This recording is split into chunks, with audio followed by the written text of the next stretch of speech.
என்ன JFM views ரெடியா? வழக்கம் போல் நம்ம பிக் பாஸ் எபிசோட தான் வந்து ரிவ்யூ பண்ண போகிறோம். பிக் பாஸ் தி கமெண்ட்ஸ் அதை பற்றி நாங்கள் ரிவ்யூ பண்ண போகிறோம்.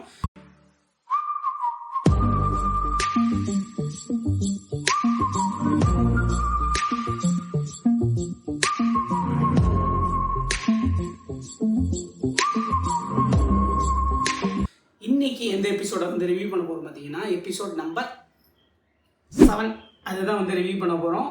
சீசன் 1 எபிசோட் 7 இதுதாங்க நம்ம வந்து இந்த வீடியோவில் ரிவ்யூ பண்ண போகிறோம். இன்றைக்கி இந்த எபிசோட் 7 என்ன நடந்துச்சுன்னு பார்த்தீங்கன்னா டோட்டலாக வந்து 21 கண்டஸ்டன்ஸ் வந்து பார்ட்டிசிபேட் பண்ணியிருந்தாங்க, ஹோல்டு கண்டஸ்டன்ஸ். ஸோ இதுக்கு முன்னாடி ஆடிஷன்லாம் நடந்து சில பேருக்கு வந்து க்ரீன், சில பேருக்கு ரெட், சில பேருக்கு ஹோல்டு கொடுத்தாங்க இல்லையா, அந்த கண்டஸ்டன்ஸ் ஆக்சுவலாக ஹோல்டு கொடுத்த கண்டஸ்டன்ஸ் வந்து இதில் பார்ட்டிசிபேட் பண்ணியிருந்தாங்க. எத்தனை பேர்னா ஆல்ரெடி சொல்லிட்டேன், 21 பேர். இந்த 21ல் ஸ்டார்டிங் அவங்க சொன்னது 10 பேரை வந்து செலக்ட் பண்ண போகிறதா.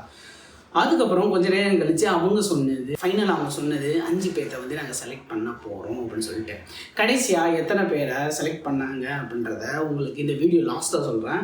வாங்க இன்றைக்கி இந்த எபிசோடில் என்ன நடந்துச்சு, எனக்கு என்ன பிடிச்சிருந்துச்சுன்றதை பார்க்கலாம்.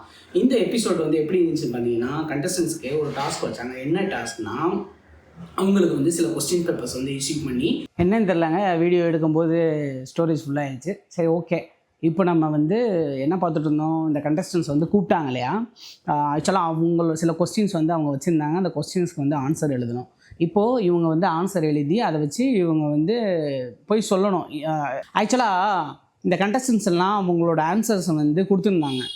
இவங்க வந்து பிக் பாஸ் டீம்லேருந்து கொஸ்டின் மாதிரி கொடுத்து அவங்களோட ஆன்சர்ஸ் என்னென்னன்றதை எழுதுங்கன்ற மாதிரி கொடுத்துருந்தாங்க. அதில் நிறைய பேர் எழுதி அவங்க வந்து கொடுத்தாங்க.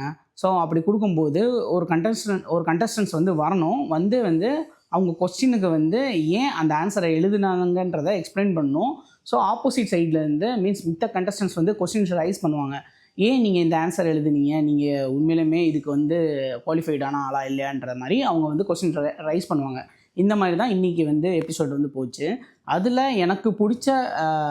எனக்கு அவங்க கொடுத்த ஸ்பீச்சில் பிடிச்ச கண்டஸ்டன்ஸ் பார்த்தீங்கன்னா ஃபஸ்ட்டு வந்து சுகுமார் பிடிச்சிருந்துச்சி, 2வது வந்து மணிவண்ணன் பிடிச்சிருந்துச்சி, 3வது வந்து பார்த்தீங்கன்னா அரவிந்த் அவங்கள வந்து பிடிச்சிருந்துச்சி. இந்த 3 கண்டஸ்டன்ஸும் அவங்க எடுத்து வச்ச பாயிண்டில் ரொம்ப கிளியராக இருந்தாங்க. அதே மாதிரி ஆப்போசிட் கண்டஸ்டன்ஸ் வந்து ரைஸ் பண்ணுற கொஸ்டின்ஸ்க்கும் இவங்க வந்து அவ்வளோ அழகாக பதில் சொன்னாங்க. ரொம்ப எங்கேஜிங்காக இருந்துச்சு. ஸோ இந்த 3 கண்டஸ்டன்ஸும் எனக்கு பிடிச்சிருந்துச்சி. மித்த கண்டஸ்டன்ஸும் நல்லா பண்ணாங்க, பட் மித்த செலக்டான கண்டஸ்டன்ஸும் நல்லா பண்ணாங்க. பட் அதில் வந்து இவங்க 3 பேரும் பேசினது எனக்கு பிடிச்சிருந்துச்சி. எத்தனை பேர்த்த வந்து லாஸ்ட்டு வந்து செலக்ட் பண்ணாங்கன்றது பார்த்துடலாமா? கடைசியாக அவங்க சொன்ன மாதிரி 10 பேர்த்த தான் செலக்ட் பண்ணாங்க. நடுவில் வந்து ஒரு 5 பேர் செலக்ட் பண்ண போன்ற மாதிரி சொன்னாங்க. அப்புறம் திக்குன்னு வச்சுக்கிட்டு அவங்க மேலே ஸ்பாட் லைட் அடிக்கும், நீங்கள் தான் செலக்ட், யார் மேலே ஸ்பாட் லைட் அடிக்குதோ அவங்க தான் செலக்ட்ன்ற மாதிரி சொன்னாங்க. பட் ஃபைனலில் வந்து எல்லாருமே மீன்ஸ் அந்த லாஸ்ட்டு மிஞ்சி இந்த 10 கண்டஸ்டன்ஸையும் செலக்ட் பண்ணிட்டாங்க. இதுதான் இன்னைய எபிசோடில் நடந்துச்சு. நம்ம வர என்னென்ன நடக்குது ஃப்யூச்சர் எபிசோட்ஸ்லன்றதை பார்க்கலாம். பை ஜேஎஃப்எம் வியூஸ், எல்லாம் சேஃபாக இருங்க, சூப்பராக இருங்க, நல்லா இருங்க.